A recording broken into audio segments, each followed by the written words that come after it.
Hi guys, Lunar here and welcome back to another news info and update video for Destiny 2. Now thanks to the video released not long ago by IGN, we get our first look into the world of Nessus, lost sectors, public events and adventures in an interview with Rob Engel. We have seen little bits of info here and there, but this video gives a much better and more detailed look into all of this stuff. First is public events, and we get to see a little bit of a public event where you have to defend a drill from Cabal ground forces, but at the same time there is a huge Cabal warship trying to take you out, so according to Rob it's complete chaos. Public events are of course returning from Destiny 1, and there are some changes. There's going to be more unseen events than in Destiny 1, and the ones returning from the original game have been reimagined. It doesn't go into any details on what way they've been reimagined, but they are going to be different or somewhat different than Destiny 2. The plan for Destiny 2, however, was to take things like Court of Oryx and try to take that kind of level of difficulty and apply it into the new game. One way that they have done this is to make public events split up into different things. So during an event you can trigger something called a heroic event, where during a public one it triggers the next stage of difficulty, where it adds extra waves of enemies, new bosses or objectives to complete, and you gain rewards for completing those tasks. Next we get some info about adventures, fully voiced side missions with no loading, so you stay in the world space after you complete them. That serves as a way to develop the story, but not quite as the main story missions. So essentially they are grimoire cards from Destiny 1, but in the form of a mission. Adventures though are single stories. There is another type of quest in the game that's much bigger, and it's called World Quests, consisting of multiple adventures like finding out the story and journey of Failsafe. Failsafe is of course the new AI that guides you through Destiny 2. She is actually the AI from a colonization ship that is still working even though the ship crashed and the passengers have died. You can hear her during the strike in the beta. During the World Quest you will find out what happened to her, what happened to her ship, and what happened to her crewmates. But the World Quests are only active once you've completed the main story, giving you a reason to return to that parts of the game, and bonus, they contain really good rewards.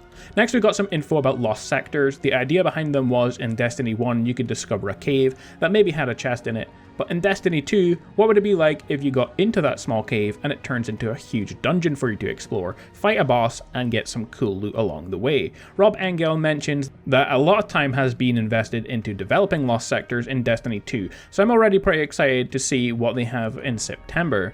So to find the lost sectors, the only indication of one nearby is a symbol painted on somewhere like a rock or something else close to the main road, and that means that the entrance is nearby. Look around to find it, and some are easy to find, others are not so.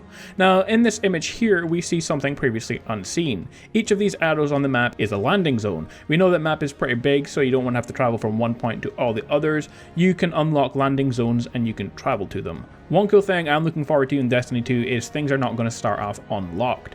You really have to explore and unlock things for them to show up on the map. Personally, I hate when you play a game and everything's already unlocked and easy to find. Collectibles are on your map, that kind of stuff, but it doesn't seem that's the case for Destiny 2. Exploration seems to be a big part of Destiny 2.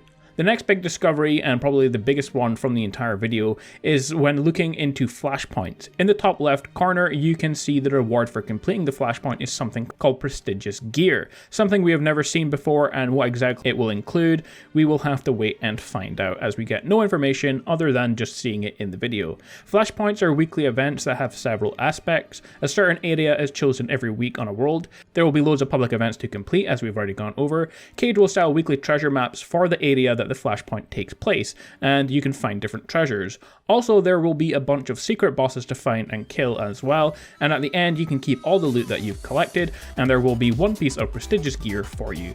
Every week the flashpoint ends and then it moves to a new location and it starts all over again.